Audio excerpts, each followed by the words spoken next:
रसाई करने वाले, पहुंचने वाले, जो मंजिलों को पार करते हैं, जिनका रास्ता तय हो जाता है, आंख खुल जाती है, जो लोकों में भ्रमण करते हैं, दिव्य लोकों में, उनको मतलब ये है कि साथ करना, वो इस राज को जानते हैं।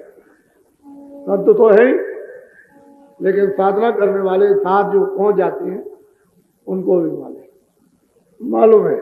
कल मैं ये बता रहा था कि इसके अतिरिक्त अपने अपने मंडलावर्ती पुरुष अपने अपने नुमाइंदों को यहां रखते हैं। ये ऐसा स्थान वृत्तलोक है कि यहां उनको अपने अपने नुमाइंदों को रखना है।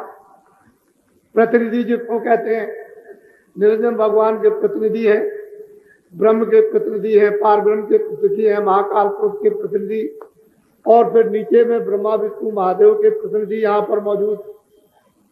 तो वो प्रतिनिधि रहते हैं और वो ये बताते हैं कि आपकी भक्ति कौन कर रहा, आपकी भक्ति कौन कर रहा, आपको कौन मान रहा, आपको कौन मानता है, आपको कौन मानता है, नाम का कौन मानता है, वैसे ही कौन मानता है, धोखेधड़ी से कौन मानता है, ये सब बताते हैं। और कितनी संख्या अब हो गई कि मानती कि नहीं मानती है, कि सबका नाश हो गया, ये सब वहां अपने अपने मंडलों में, और वो अपने अपने प्रतिनिधि उनको बताते हैं, खबर देते रहते हैं, लेकिन किसी को क्या मालूम कि क्या होता है। और उनको उस प्रकार के कड़े आदेश होते हैं। तो ये मैं इसलिए बताना आपको चाहता था कि जब संतों का संकल्प रहता है तो ये कुछ नहीं कर पाते। अगर ये कोई चाहे भी कि संतों के संकल्प के सामने हम कुछ करें तो कुछ नहीं कर पाएंगे। उनका संकल्प जो होता है सर्वोपरि और पूर्ण समर्थ होता है, पूरा अधिकार होता है उनके संकल्प में। और नीचे के जितने भी लोग होते हैं उनके पूर्ण संकल्प नहीं होते, इसलिए वो पूरा काम नहीं होता। तो इस समय पर जो उनके प्रतिनिधि यहां पर रहते हैं उनकी भी बात मानने को तैयार नहीं, तो फिर क्या होगा?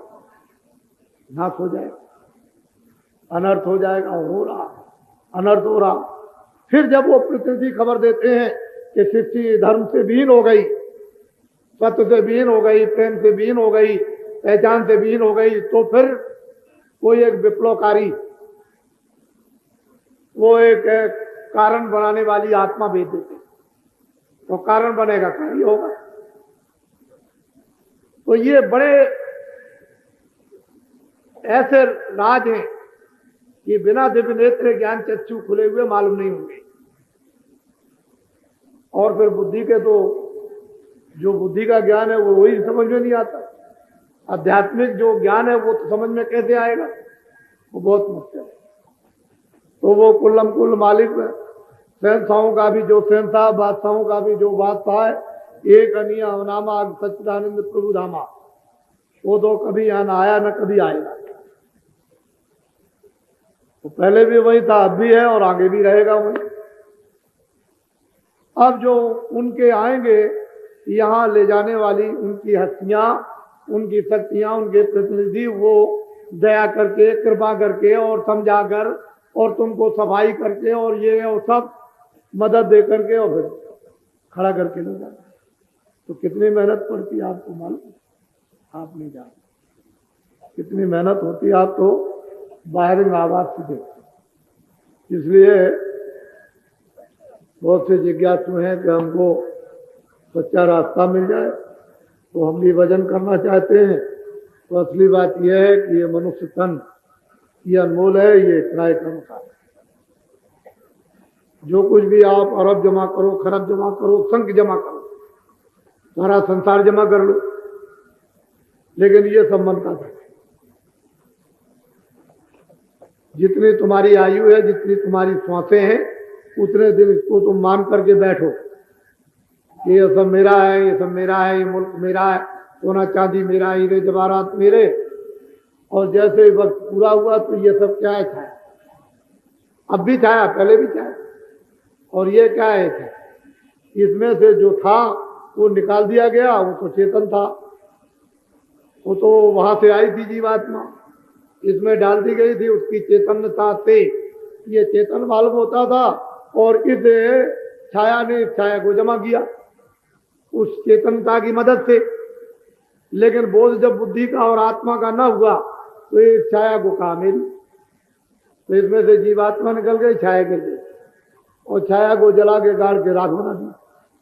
तो ये तो छाया पड़ी रह गई, ये भी खत्म हो गई कि इस छाया से छाया की रक्षा की और इस छाया में रहने वाली जीवात्मा को जगा दिया और ये जहां से आई थी वहां पहुंचा दिया। बस आपका नर्तन सफल हो गया, और नहीं तो ये नर्तन बिल्कुल बेकार। कितने युग और कल्प बीत गए, चला गया। तो बाबा जी ये सब बोध कराते हैं, ये छाया है और इसको काम में लो, बहुत होशियारी और समझदारी के साथ। उस छाया से ऐब ना हो, बुराई नहीं हो, छाया से अज्ञानता ना हो, काम क्रोध लोभ मोह अहंकार ना हो। वो छाया को अच्छी तरह से समझ लो। वो भौतिक बुद्धि से आपको समझना है, शारीरिक बुद्धि से आपको समझना, आत्मज्ञान से नहीं। पहले इससे समझो कि छाया छाया, उसमें माया नहीं, माया की छाया। माया तो चेतन है लेकिन छाया जड़ है। तो जब आपने ये समझ लिया कि ये जड़ छाया, तो ये भी समझ में आ जाएगा फौरन कि ये भी जड़, ये भी छाया है, इसमें रहने वाला है। उसको देखो, ये निकल गया, वो निकल गया, वो निकाल दिया, वो निकाल दिया, उसको जला दिया, उसको गाड़ दिया, उसको प्रवाह कर दिया, उसको फूंक दिया। ये रोज घटना होती है। अब तुम ये समझ लो और ये समझोगे ये भी क्या।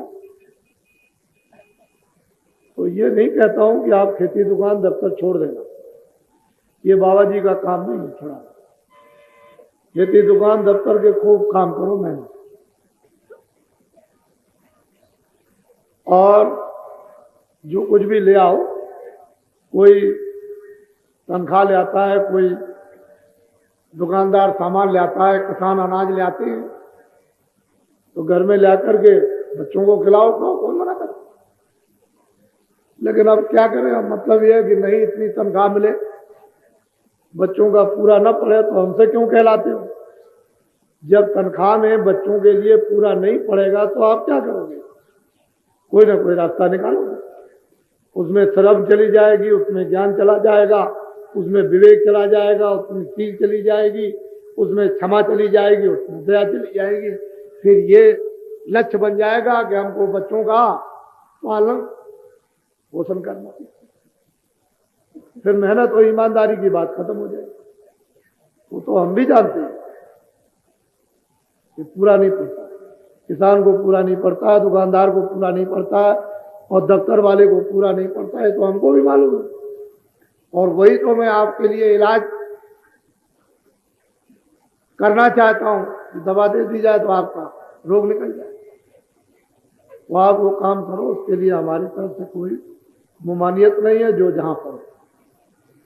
और ये भी आप देखते रहते हो कि बाबा जी जो आप गुहार लगाते हो कि लड़की की शादी कैसे होगी, इसकी शादी कैसे होगी, 4 बच्चियां शादी कैसे होगी, इतनी बच्चियां शादी कैसे होगी, और मैं मरा जा रहा हूं और मेरे ऊपर में दया कर दीजिए, और अब क्या करूं, क्या करूं, ये बीमार हो गया, 1 लाख इकट्ठा किया था वो भी चला गया। ये सब मैं सुनता रहता हूं और मैं ये बताता हूं कि व्यर्थ का धन सताया हुआ लोगों की आत्मा को दुखाकर जमा करोगे, वैसे ही बीमारी में चला जाएगा। चोर मूस ले जाएंगे, वो घर में कौन रहते हैं, चोर मूस, अमाई जमाई खा जाएंगे, आई भाई, अड़ोसी पड़ोसी, चोर मूस। चोर मूस का मतलब है कि ये मूस नहीं, आदमी भी चोर मूस होते हैं। चोर मूस ले जाए, खा जाएंगे और तुम ऐसे फक रह जाओगे, अरे मैंने ये क्या किया है, तो सब चला जाए। तो दूना दुख, दूनी पीड़ा, चौगुनी पीड़ा होगी। और इसके लिए आप खुद सोचें। बाबा जी ने तो सब सोच लिया, हमको अब कुछ सोचने साचने का काम नहीं करना, हम तो सोच चुके। अब हम ये चाहते हैं 2 मिनट 4 मिनट 10 मिनट 15 मिनट मनुष्य रूपी मंदिर में बैठकर एक करके थोड़ा सा मालिक का दरवाजा खटखटाया जाए तो कुछ उसकी मेहरबानी हो दया कि कोई ठंडक आए, जिससे कि ठंडक में स्पार्क, जैसे बिजली का तार लग जाता है तो स्पार्क होता है, फक रोशनी होती है, फक बुझ जाती है, उसकी ठंडक से स्पार्क एकदम से ऐसा मारेगा, करंट था तो दिमाग ही उलट जाएगा। कभी तो आप कहते हो चोर क्यों बदल गया, ये क्यों बदल गया, वो क्यों बदल गया। कभी स्त्री को कहते हो कि तू ये क्या कर रही, भजन क्यों करती है। कभी लड़के से कहते हो कि तुमको ये क्या हो गया और ये वो। अब ये वो स्पार्किंग होती है, तुम तो मालूम नहीं, तो मालिक की वो तो जानते नहीं स्पार्किंग कैसे वो क्या करता है, वो तो ऐसे कर देगा, तो तुम ऐसे ही रह जाओगे। तो मैं थोड़ा सा लोगों को नामदान दे दूं, सब लोग शाकाहारी हो जाओ। अनाज, सब्जी, सूखे गीले फल ये दिन में 100 बार और हजम कर सकते हो तो 100 गिलास दूध के रोज पियो। मैं आपको मना करूं तब आपको, लेकिन ये है कि शराब से न तो घर चलेगा, न देश चलेगा, न जाति चलेगी, न खून चलेगा, न परिवार चलेगा, न कोई धर्म चलेगा, न कोई बच्चे चलेंगे, न बच्चियां चलेंगी, न स्त्री।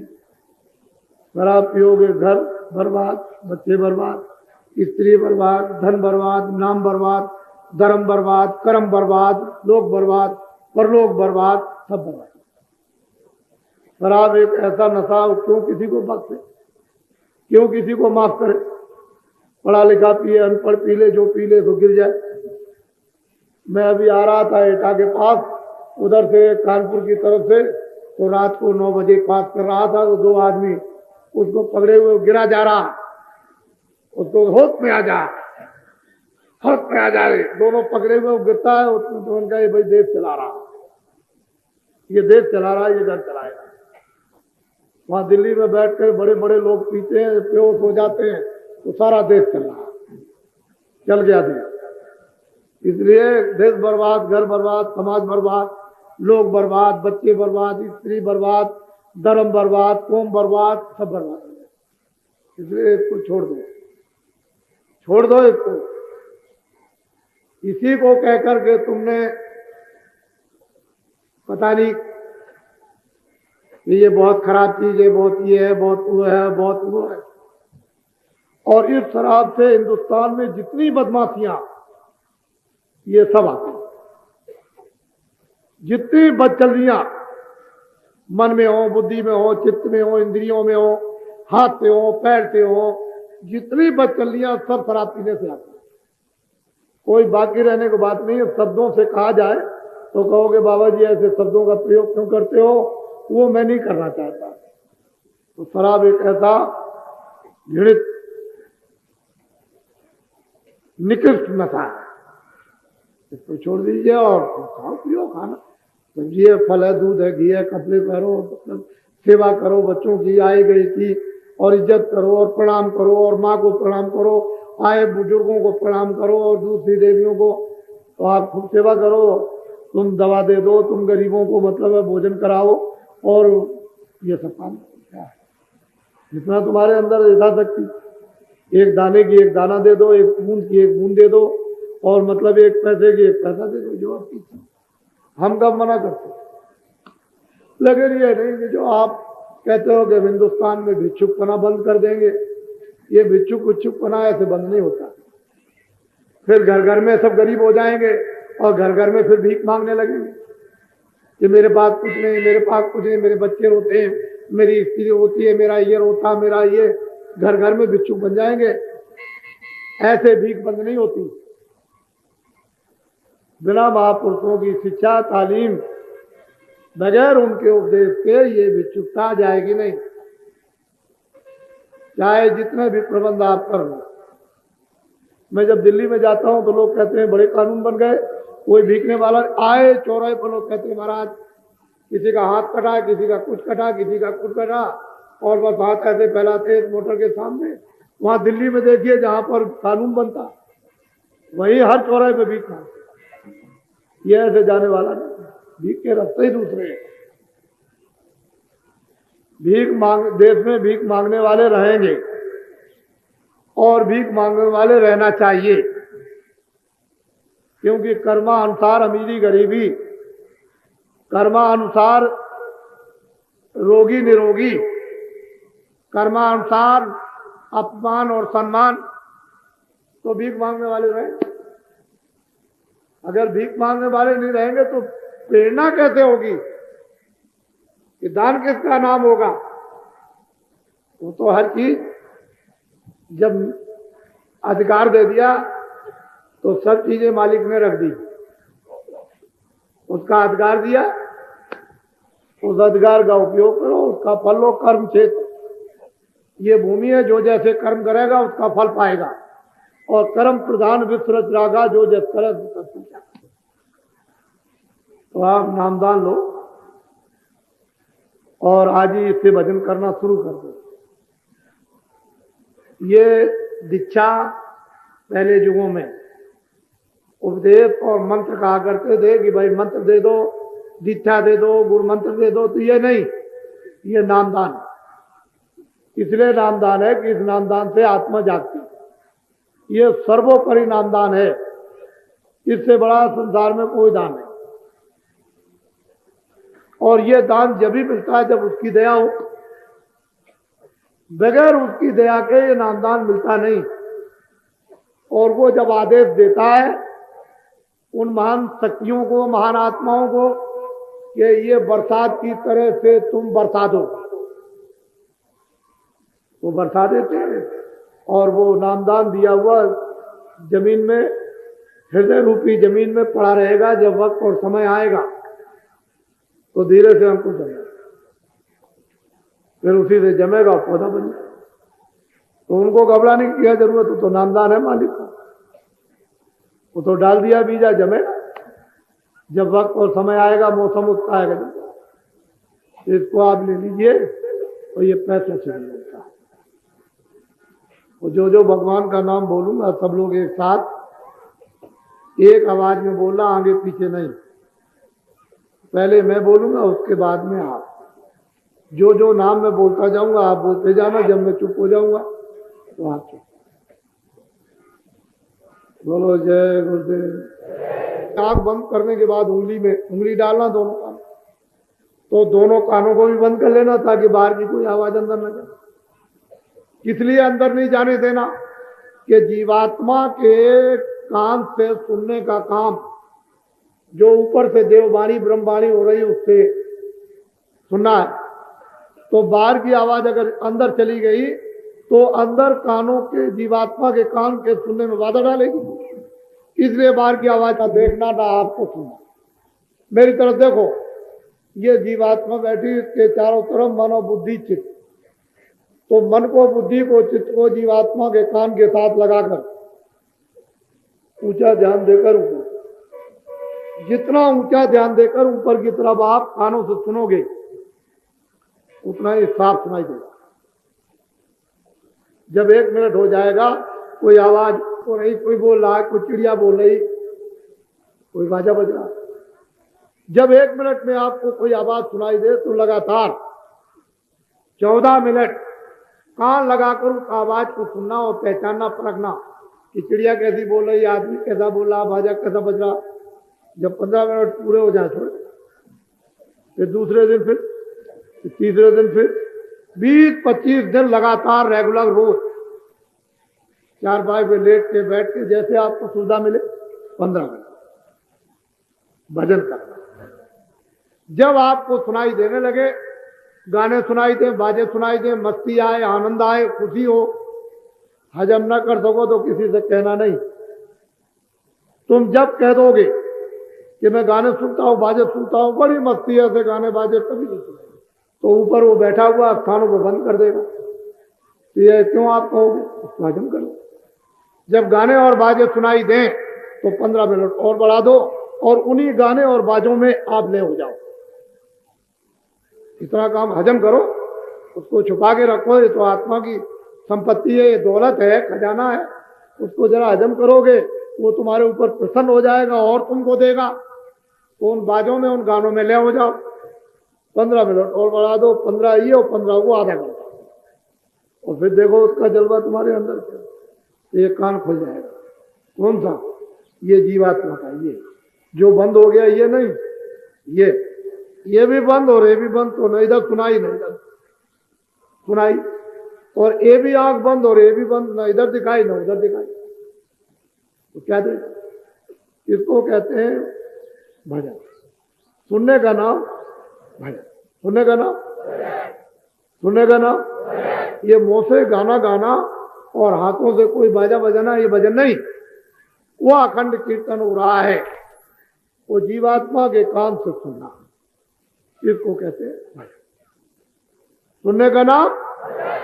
अब ये बात आपको पता चली कि भजन कैसे किया जाए। ये भजन नहीं है जो आप कर रहे हैं। जब तुम आंख बंद करोगे ऐसे लेट कर, जब तुम लेट जाओगे और अंदर के कान को जब तुम खुलने दोगे, उसकी सफाई करने दोगे और कुछ समय तो ठोकर मारोगे दरवाजे पर, तब खुल जाए, तब आवाज ऊपर से सुनाई देगी।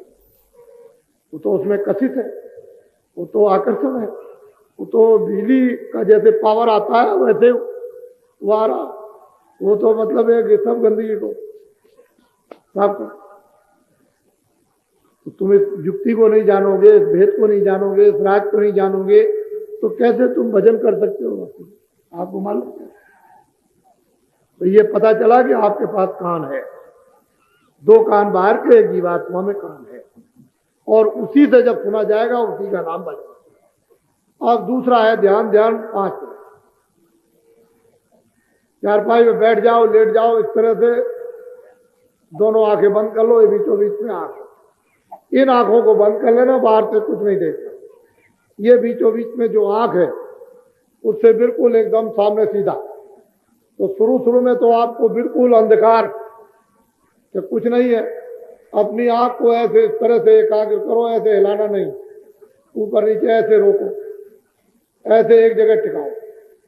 जब आंख इस तरह से आधे मिनट खड़ी होगी, ऐसे रुक जाएगी, एकाग्र हो जाएगी, तो उसी के सामने एक छोटी सी चमकदार एक रोशनी, एक प्रकाश बड़े जोर का है, तो उसकी चमक से तुम्हारी वो आंख जो दिव्य आंख है, तीसरी आंख है, ज्ञान चक्षु है, शिव नेत्र है, उस रोशनी को देखकर गिर जाएगा। कुछ मेहनत आपको करनी, कुछ हमको, उनको क्या गंदगी को धोने के लिए मन साफ हो जाए, बुद्धि साफ हो जाए, चित्त साफ हो जाए, अंतःकरण साफ हो जाए और आत्मा साफ हो जाए, तो कान खुल जाए और आंख खुल जाए। तो कुछ हमको आपको तो मेहनत करनी है और ऊपर से क्या आप कहोगे हम कुछ नहीं करेंगे, ये तो करना ही पड़ेगा, क्योंकि तो करने का अधिकार आपको दिया। इसको कहते हैं सुमरन। तो 3 चीजें, भजन सुनने का नाम, ध्यान देखने का नाम, इसका नाम सुमरन। 5 नाम लिख लेना, टाट बालों से 5 रूप लिख लेना, 5 स्थान लिख लेना और एक के बाजे लिख लेना। फिर इनसे कहना कि हमको भजन बताओ, हमको सुमरन बताओ, हमको ध्यान बताओ, ये सब बताएंगे, इनकी ड्यूटी है। जो भी टाट वाला मिले फट पकड़ाओ और फौरन लिखा लो। जब कागज पे लिख लेना तो याद चुपचाप कहीं बैठ करके उसको ऐसे करके याद करना, कोई बगल में आ जाए तो उसको दिखाना नहीं, और याद करके 5 नाम, 5 रूप, 5 स्थान और हर एक की आवाजें और कागज फाड़ देना, वो भी मत दिखाना। हमको तो बताने का आदेश है, आपको बताने का आदेश नहीं। फिर उसको फाड़ करके और फिर भजन ध्यान और सुमरन में काम लो। और जो भी सुनाई दे, जो भी दिखाई दे, चाहे बच्चा हो, चाहे देवी हो, चाहे वो पति हो, चाहे कोई और भी हो, मित्र हो, कभी किसी को बता नहीं, अंदर हजम करते जाओ, तो ऊपर से फिर प्रकट होता जाएगा। और जो तुमने कह दिया बंद, चाहे जितना करो कुछ नहीं। फिर ये मत कहना कि पहले होता था अब हमको नहीं, अब बंद क्यों हो गया, मैं सुनने के लिए तैयार नहीं। मैं पहले से सब आपको समझा देता हूं ये बात। अब जितने भी जिलों के लोग यहाँ पर थोड़े से उपस्थित हुए हैं, क्योंकि आपको ये बता दिया गया है कि उत्तर प्रदेश में 4 तीर्थ पड़ेंगे। पहला मथुरा और दूसरा अयोध्या और तीसरा काशी और चौथा प्रयागराज। 26 तारीख को यहाँ से ये कार्यक्रम, ये काफिला चलेगा इसी महीने में, दिसंबर में 26 को, और टाट वालों का सम्मेलन होगा अयोध्या में। वो सब के सब पहुंच जाएंगे अयोध्या। वो 26 को शाम को जितने लोग होंगे वहां पहुंचेंगे। जितनी साइकिलें होंगी वो सब की सब वहीं अयोध्या में, और जो लोग वहां आएंगे वो सब अयोध्या में, वहां इनका सम्मेलन होगा और वहां से काफिला चलेगा। और जितनी भी छोटी और बड़ी जो स्कूटर है या बुलेट है या मतलब यह कि मोपेड है, जितनी भी मोटरसाइकिलें छोटी और बड़ी, ये सब की सब आपको शाम को बताऊंगा कहां पर इकट्ठी होंगी साइकिलों, तो वहां होंगी। और तुम्हारी जिंदगी को धिक्कार है, बाबा जी ने एक एक जिले में 5-5, 6-6, 7-7 लाख आदमियों को नामदान दिया। अगर तुम ऐसे उच्च और बड़े से काम को, अगर एक जिले से 25,000 साइकिलें तुम लेकर के निकल पड़ो तो दुनिया में क्या नहीं हो जाएगा। तुमको चुल्लू भर पानी में डूब के मर जाना चाहिए। तुम अभी समझते नहीं कि क्या होने जा रहा। तो उसके लिए बाबा जी ने ये कहा कि पहले काफिले में 675 आदमी थे, 7 पुरानी साइकिलें थी और 40 से ऊपर मोटरसाइकिलें थी और कारें थी, मटाडोर जीपें थी और 7 ट्रक। 675 आदमी, कभी 650, कभी 675। ये मेरे साथ में 90 दिन तक लोग चलते रहे। और अब की साल इस जो काफिला निकलेगा टाट वालों का, इसमें तो 20,000 साइकिलें होंगी।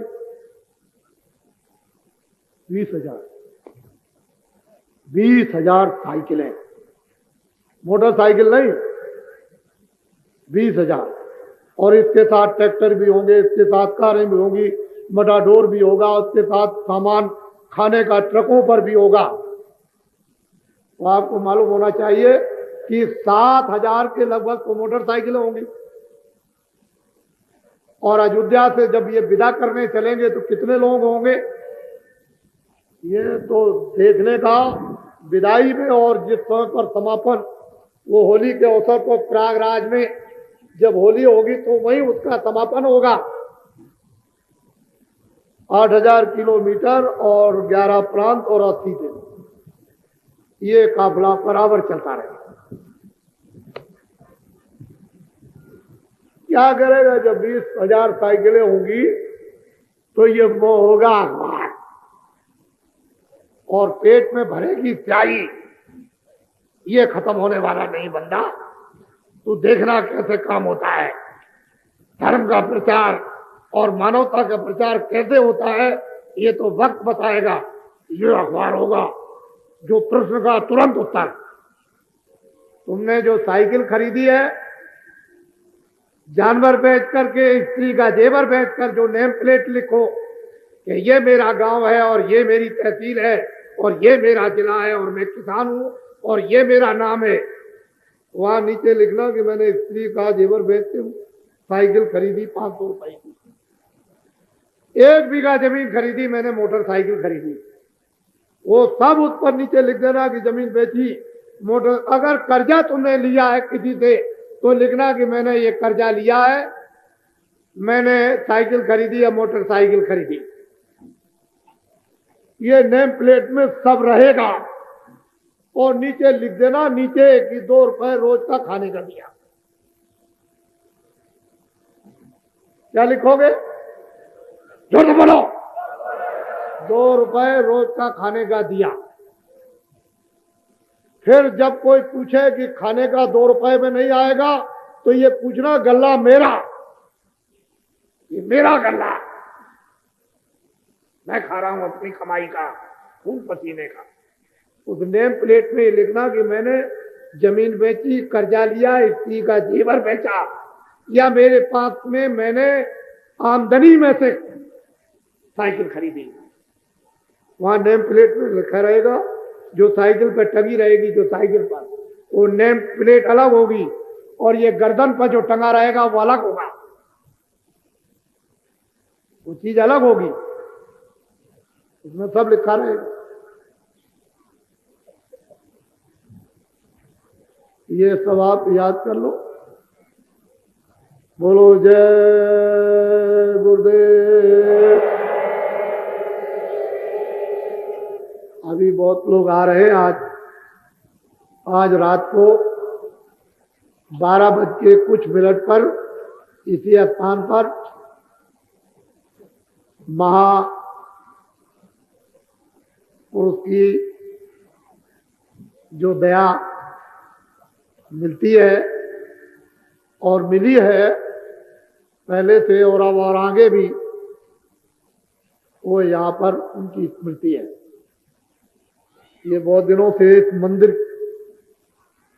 जहाँ पर कि तमाम लोग आएंगे, हर प्रकार की उनको शिक्षा मिलेगी। ये आप बैठे कितने दिनों से बैठे हो मंदिर के, ये उसकी एक बुनियाद भर दी गई। ये बहुत दिनों से इस स्थान पर सन 64 से ये मेला लगता आ रहा, सन 64 से इसी स्थान पर। तो आपको ये जानना चाहिए कि 20 साल से ऊपर हो गए, 20 साल से ऊपर हो गए इस स्थान पर ये मेला लगती है। और ये देखिए ये दुकानें कितनी यहाँ पर लगी हैं, लेकिन अगले साल जो भीड़ इस जगह स्थान पर होगी वो तो एक इतिहास और तवारीख बताएगी। कितनी भीड़ होगी इस स्थान पर वो तो आगे समय बताएगा आपको। लेकिन चूंकि अभी जो दूसरा कार्यक्रम है देश के अंदर में, उस कारण से उतने लोग जितने आना चाहिए था उतने नहीं आएंगे। ये तो हमने जगह जगह भी कह रखा था। तो आज शाम को जब सब आ जाएंगे तो इस सत्संग के बाद कुछ संकेत आपको दिए जाएंगे। बोलो जय गुरुदेव। देखो जब आश्रम में इस पार और उस पार जब आप प्रवेश हो गए तो हर आदमी अपना समझेगा कि मेरा आश्रम है, मेरी जगह है, मेरा स्थान है। अपना समझ करके आप यहाँ आए हो, दूसरे का समझ के नहीं। मैं भी आपका हूं और आप भी हमारे। अपना स्थान समझो, अपनी जगह ढूंढ लो। बहुत हमने आपके ठहरने का प्रबंध कर रखा। अब यह है कि आपको थोड़ा सा सामान रख करके ढूंढ लो, और जो भी लोग उसके अंदर जहाँ जगह है जहाँ बैठे हो वो जगह दे करके उनको, जो नए लोग आए सामान लेकर, उनको सद्भाव प्यार के साथ में उनको कहें जगह आप आ जाओ। ये नहीं कि वो लोग बाहर बैठे रहे और आपके पास जगह रहे और आप जगह पास में देख लो खाली पड़ी हुई है, इसमें कोई नहीं, उनको बता दो कि है। वैसे आप अपनी समझो, थोड़ा सा समय लग जाएगा, तुमको आधा घंटे का जगह तो मिल ही जाएगी। फिर अगर 10,000 आदमी भी आ जाए इकट्ठे तो अस्पताल में जगह है, फट से हम ठहरा देंगे। ऐसे तो जगह कर रखी है, इसके लिए कोई दिक्कत है, कोई परेशानी की बात नहीं है। ये आप कहाँ से, आप मेरे हो, मैं आप। जब मैं आपके यहाँ आ जाता हूँ तब मुझे आप अपना समझते हो, आप यहाँ आते हो तो आप मेरे, मैं आपका। मैं तो कोई भेदभाव किसी प्रकार का कोई रखता ही नहीं, और मेरे यहाँ किसी प्रकार का कोई भेदभाव आपको मिलेगा भी नहीं। बात असली है। देख इसकी परीक्षा करो। और अब मैं मतलब ये कि आ जाएंगे शाम को।